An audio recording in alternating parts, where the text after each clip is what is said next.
in the 80s and 90s, employers increasingly shifted away from guaranteed pensions because 401ks were less expensive and transferred investment risk from the employer to the employee. So you don't have the risk. In fact, Chicago, one of the reasons Chicago might go bankrupt is because they spend money like it's going out of style, and they have pensions that they have to pay that they cannot pay.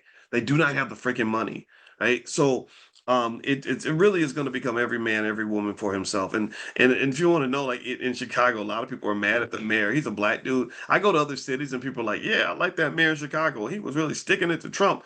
And I'm like, ooh, you need to talk to people in Chicago. A lot of black folks in Chicago are very mad at him because they felt that he put the illegal immigrants ahead of the black community.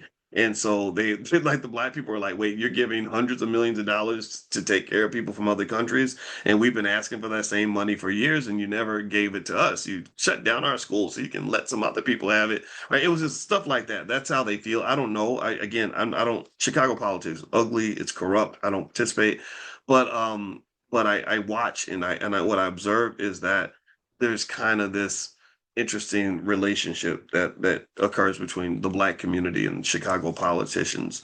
And I think it's one that should be built on a lack of trust because these people don't give a damn about you. They're not going to take care of you. I'm convinced of that. All right. So let me keep going here. All right. So let's see.